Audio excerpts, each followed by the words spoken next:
तो इस वक्त हमारे साथ कुछ श्रद्धालु जुड़ चुके हैं, हम इनसे कुछ जानते हैं। नमस्कार सर। नमस्कार जी। क्या नाम है जी? अशोक दास। जी, हम आपसे जानना चाहेंगे कि संत रामपाल जी महाराज जी के सत्संग और संत रामपाल जी महाराज जी की जो लोकप्रियता है वो दिन ब दिन लगातार बढ़ती जा रही है, इसका क्या कारण है? संत रामपाल जी महाराज शास्त्र के अनुकूल भक्ति बताते हैं, जबकि दुनिया के जितने भी संत हैं वो शास्त्र विपरीत साधना करवाते हैं जी। तो ऐसी क्या खास बात है, क्योंकि सभी संत ये भी कहते हैं कि वो भी शास्त्रों का ज्ञान रखते हैं, तो फिर संत रामपाल जी महाराज जी में ऐसी क्या भिन्नता देखी जो अन्य धर्मगुरु शास्त्रों से के नहीं बता पाते, जो संत रामपाल जी महाराज बता रहे हैं?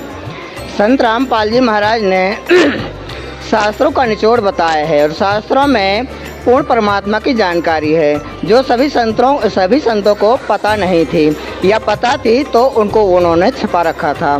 संत रामपाल जी महाराज ने भक्त समाज में वो चीज़ बताई जो उनके मानव जीवन का मूल उद्देश्य पूरा करने वाली थी।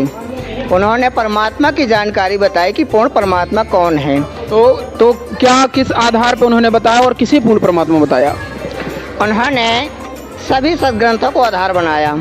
सभी सदग्रंथों में उस परमात्मा की जानकारी परमात्मा हमारे संत रामपाल जी महाराज ने खोज निकाली, सभी भक्तों के सामने वो पेश करते हैं।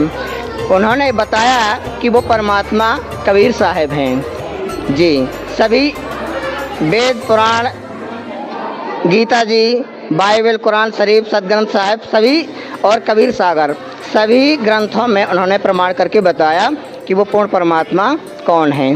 तो सर, जैसे आपने कबीर सागर की चर्चा की है, जो कि स्वयं कबीर जी का ग्रंथ है, तो सर हम आपसे जानना चाहेंगे कि कबीर सागर में ऐसे क्या प्रमाण मिलते हैं कि कबीर साहब जी ने खुद कहा हो कि वो पूर्ण परमात्मा है?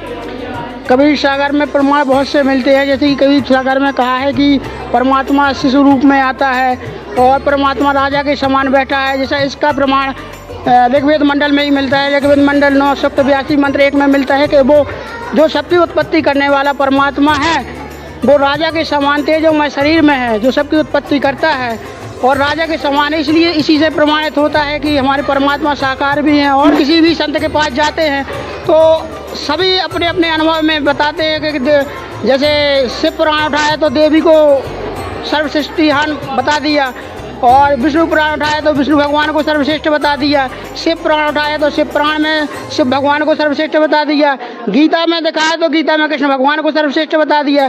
जबकि इन सारी चीज़ों को मिलाकर संत रामपाल जी महाराज बताते हैं कबीर पूर्ण परमात्मा है और चारों धर्मों से